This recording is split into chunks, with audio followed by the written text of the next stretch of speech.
everything. Bumping and banging.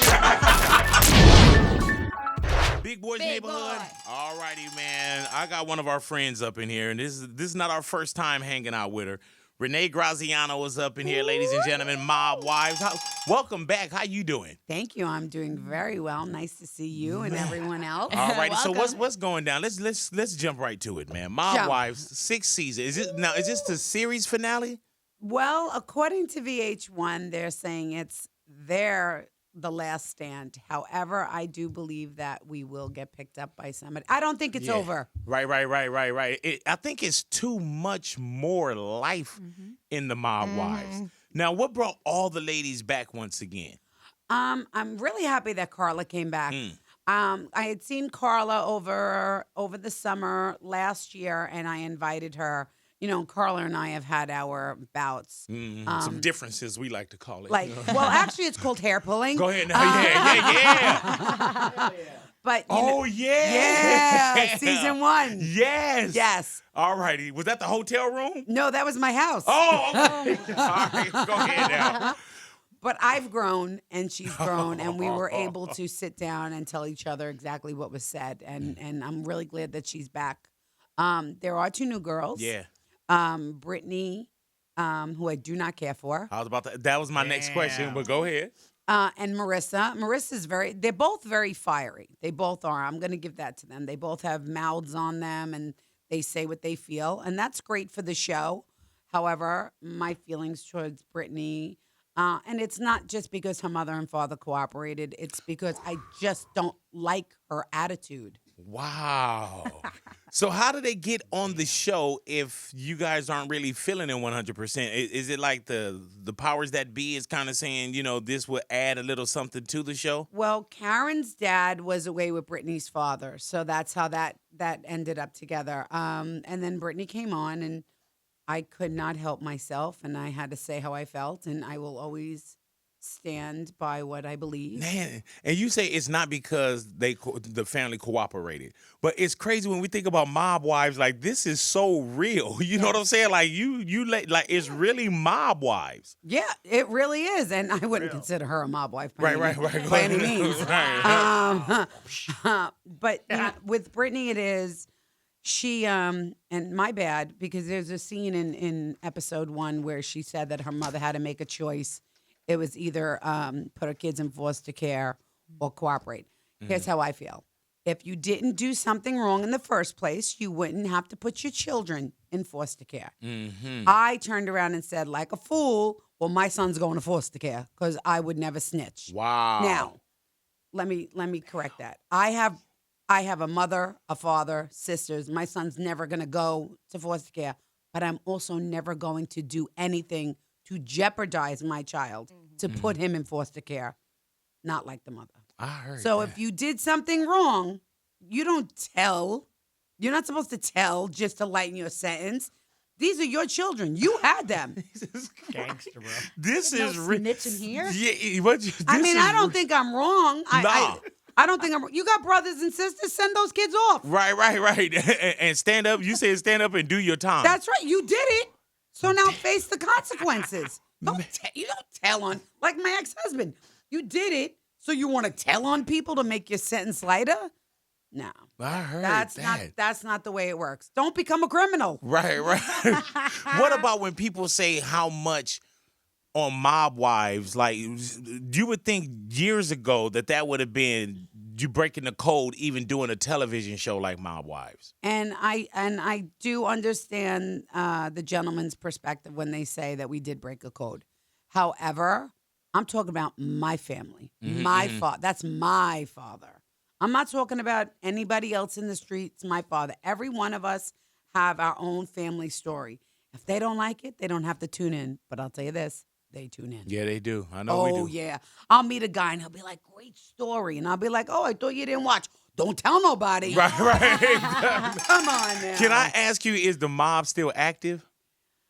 I believe that there definitely still is organized crime somewhere. I don't know if it's called the mob or the government. Right. I don't know. I don't know who the mob is anymore. But I believe that those men still exist. I Mhm. mean, my father still exists. So Right. I believe that I just don't think they operate on the level that they used to, thanks yeah. to Giuliani. Go ahead now. Really, I'm voting for Reagan. How about you? Hey, did Giuliani kind of not mess things up? But when you think about just home plate and Giuliani coming in, did he not that he brought down the mob? He wrecked it. Wow. He wrecked it. He came in and he set out to do something and he did it. I heard So that. I want Koch and Reagan. Yeah, all right. Dig 'em Gosh, up. good Lord, you Dig bringing 'em us up. some names. Dig Lord 'em have up. mercy. Did you quit or something happened halfway through this season? Are you still on? I'm still on. I finished the season. I just kind of had a sort of nervous breakdown. Wow. You know what it is? I just had enough of the same thing all the time, and it was always, I was always being attacked. And not to bring up Brittany again, roll my eyes, but she has made a comment. Well, I wouldn't put my son through what you did, and that's addiction. And my answer to her was, well, addiction is a disease. Cooperating is a choice. Wow. So if someone wants to bring up what I did to my son, okay, I discussed it publicly. I feel guilt for it every single day of my life, but it is a disease, which I am doing excellent. I'm doing really, really well.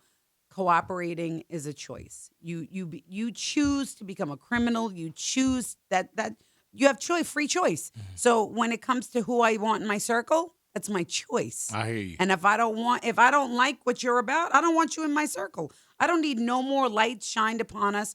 Karen's father, my son's father, that's enough for me. You know what I mean? Oh, they're going to say, oh, she hangs out with a bunch of rats' kids. No, I don't. I hang out. Karen, I know Karen since she's like 8 years old. Go ahead now. And my son is my son, so he's off limits, period. And yes, although they might share something in common, which is rat fathers, that's all they have in common. I know, isn't that Man, let me now. How's Big Ange doing? Big Ann? Let's pray for her. Yeah, man. Let's- So her cancer came back. Her cancer came back from it's in the chest, the throat, Oh my and the head. God. Yeah. It's very, very sad to see someone who is so wonderful go through that. And it is, they gave her one radiation because that's all they can give because it's so strong. And then 52 weeks of chemo. Wow. Which I look at it like this. They gave her 52 weeks, which means they're optimistic. Right. Usually they would say you're getting 6 and that's it. Yeah. So, our prayers are with her. She's a wonderful person. And if the show is to come back on another network, I'm sure she'll be right there. And when was the last time you had a chance to talk to Big Ange? I talk to her all the time. That's beautiful. Yeah. Well, there's a text every day. She doesn't always like to talk on the phone. And I'm always with the God prayers. And she's like, enough with the God prayers. Go I'm not ahead dead now. yet. But for me, it's like, that's all you got. You got to ask God, you know. I heard that. Now, did she start any bit of the sixth season? She's in the full season. The full season. She's in the full season. She didn't find out that she was sick until after we were done. But there was nothing in. I didn't see like a trailer or anything that brought up her health in it. Oh, you will. She was sick in season 6, and Okay. then she went, and then they cleared her completely. And then at the end of 6, they found out that it spread. We wish her the best. Thank you. That's another one of the Thank you. gangster princesses right there, the gangster queen. I mean, she's been around, like, she knows, like, everybody. And she's just such a good human being. It's sad. Cancer's sad in general. My dad has cancer. So it's just sad when it happens to anybody, but when it happens to, like, this really great person. How do you deal with all that with your dad, Big Ange, the show, the different personalities? Like, I guess you would during. I take a Xanax. No. But I guess you would during halfway through the season where you're like, oh, I think I'm out of here. That's what it was for me. It was either like, am I going to take it or am I going to finish the show? Hence, I finished the show sober. Mm-hmm. But after this, I might just pop one. Now, you don't really comment about El Chapo, huh? No, he's none of my business. I heard And I that. don't want him looking for me. I heard that. Hey, listen, all I know is he got caught. He had a nice run. He got Hell a of lot. a run. He got a lot of money for his family. Mm-hmm. I don't. You know what? That's not my business. I heard that. I don't really know all the particulars. I just know he went on the run. Right. I know, from what I understand, he was like this really big drug dealer. Right. So he's not the first really big drug dealer to go on the run. Right. She like, I don't know nothing. I know nothing. Nothing about no El Chapo. No El Chapo. Chapo. Hello. Yeah. Now, is it true that your dad stopped talking to you for like 2 years once you guys started the show? 2.5 years. Wow. And is that directly because he felt like you weren't supposed to talk or be a part of a show? Yes, he felt that what we did was a disgrace. And the only reason why my dad did start talking to me and my sister is after season 2, when I had undergone that very bad plastic surgery, I was read my last rites twice. Oh. And I lost 6.3 pints of blood. And I think my father was just like, you know what? Because usually in that lifestyle, your family is not your blood family. It's those gentlemen. So he made a choice that this is my daughter. You know, I'm not going to lose my daughter to this. So he started talking to us. We do not discuss the television show. Right. He does not watch it. You say the word, he cringes. But it wasn't about him. It was about, even though I have his last name, he gave it to me, so it's mine too. Right. You know, yours. and it's not even that. It was more about my ex-husband. It was about the lifestyle did a lot of damage to me. It really my father made me believe when he went to jail that I never had to worry a day in my life. I'd always be taken care of. That was a lie. Really? I had to pay my own bills at 40. What kind of nonsense is this? I was 40. At least if I was like in my 20s, I would know how to pay bills. But you waited till I was 40? Man. And then you expect me to know how to get it right? Right, I can't balance a checkbook. Like, I need to go do this TV show. Get this income coming in. When you were growing up, at what age did you realize your father was in the mob? Okay, I'll tell you a funny story, even though I'll probably get killed for this one. Oh, well, you know what? We're Yeah, not man. going to hear the story. No, it's a Wait, real... now, do you say it's you a- get killed or you think they're going to lay down the whole room? No. You know what? I've told it before. Okay, all right, So cool. I'm in this nightclub, and I'm with my very dear friend, Teddy. And I'm at the bar, and this guy comes over, and they says, her father's Anthony. Yeah, he's a captain. I said, my father doesn't sail a ship. What are you talking no. about? I went home. I said, Daddy, do you drive a boat? And he was like, instead of learning about the birds and the bees, He taught you the game. he was just like, this is, he never explained what happened in that world, but he explained what that meant. And how old were you? About? I was about 15, 16. Wow. So what did you think your dad did for a living? Made money. Just made money? Just work. No, my father was a legitimate businessman. Oh, okay, We had, okay, got it. We had trucking companies. My father, when he first met my mom, he had 5 jobs. Pushed a hand truck. He did everything. He worked in a restaurant. He did anything and everything to make money for his family. So my father is a natural born hustler.